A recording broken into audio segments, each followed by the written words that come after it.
Guys, good to see you. Yeah. Welcome to Birmingham. How's the UK tour been so far? Good. Last night, no, isn't it? We actually visited the and what is it called this morning?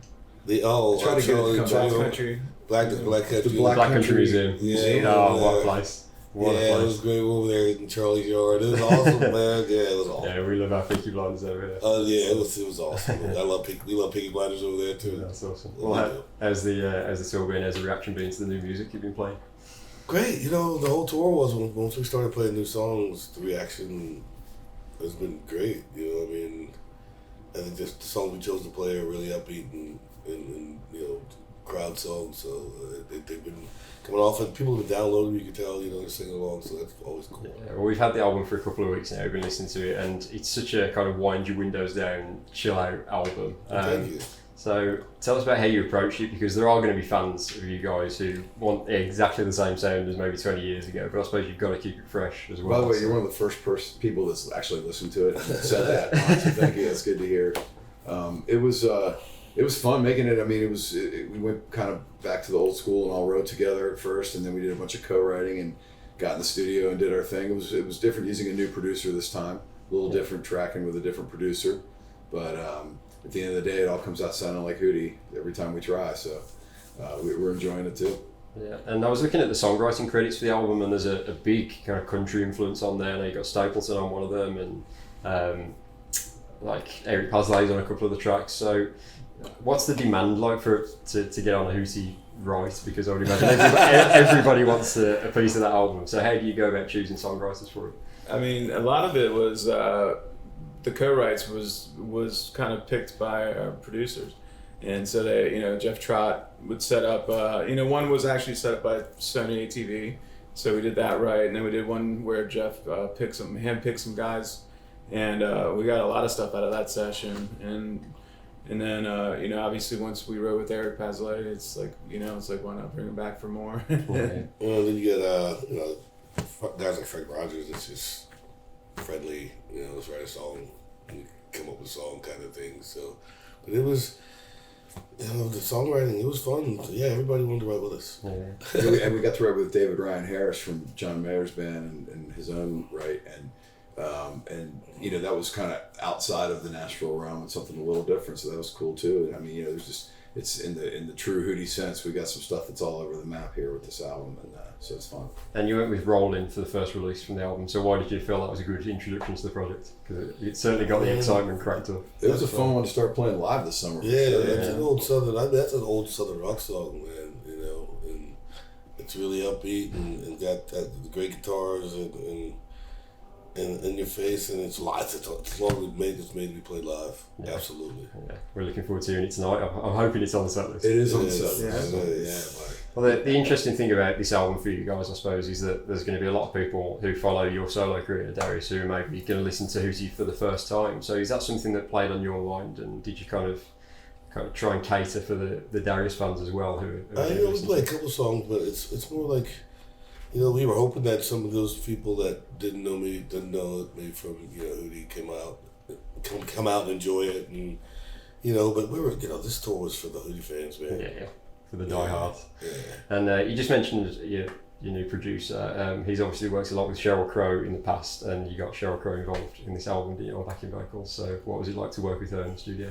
We never were, those you don't really get the studio together when you do stuff. Yeah, not this time, yeah. Because we're done with the record, and Jeff is in Nashville, and he texts us, hey man, I think Cheryl's gonna come over and do some vocals. You mind? Like, you're gonna text back, no, fuck Sheryl Crow, no. We have to be there. We have to be there. Sorry. Yeah, she's possibly the best background singer in the world. Yeah. No, not unless I can come. And you also had Lucy Silvers involved on one of the songs. Yeah, as well. That's another thing where I've known Lucy, for a while, but he's friends with Lucy, and he had this great idea of this vocal he wanted on the song, and it was beautiful. Yeah, she's one of the hidden gems in Nashville, I think. Yeah, I agree. Such a stunning voice. She took it to a new level. Yeah. And for you guys, was there any kind of trepidation with this? Because obviously it's been 15 years now. Was there any kind of nervousness going into making this record as to how it's going to be? No.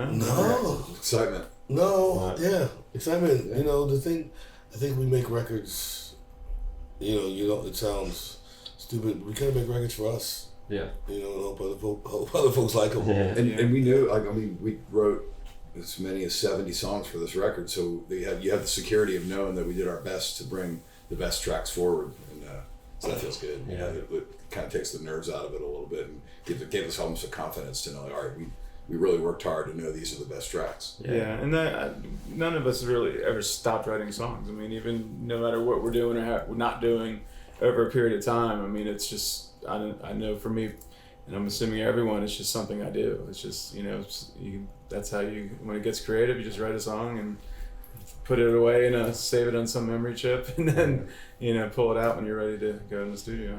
And just coming back to the live shows, I know you guys have been doing a huge tour in the States, had like the biggest attendance numbers of your career so far, but you've come to the UK and done slightly smaller venues and getting back to these club kind of venues. So how much do you enjoy kind of stripping it back to your roots and doing these kind of gigs? Yeah, it's great to play clubs. I can't believe we can come and play anywhere.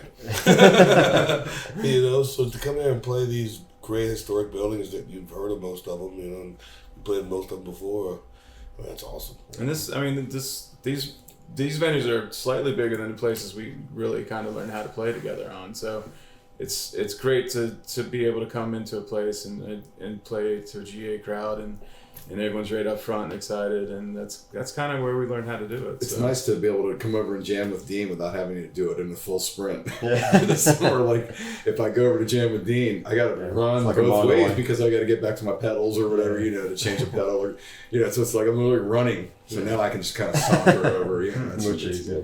No, but it's great, man. The intimacy thing is amazing. It's going to be awesome tonight. Yeah, it's fun to get back to that. And just finally, the obvious question is, once this album's out, once the tour's done, what happens next for Hootie? What Depends what happens with the album. It's all dependent on the success of the album. Yeah, we're Hootie and the Blowfish. And, we did it the way we wanted to do it. We did our tour first, and now we're putting our record out. Yeah.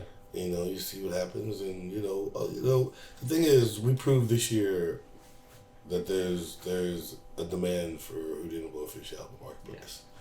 And so let's do it the right way and have a blast. And nobody knows how the music's going to respond culturally. Like that's out of our control, and so we just made the best record we could, had a great tour, and we'll see where it goes. Yeah, well, the album's sounding amazing, guys. Thank you for doing this. We appreciate it. Thanks for listening to it. Yeah, it's an awesome album, and looking forward to seeing the show tonight. Cheers. Cool. Thank you, guys.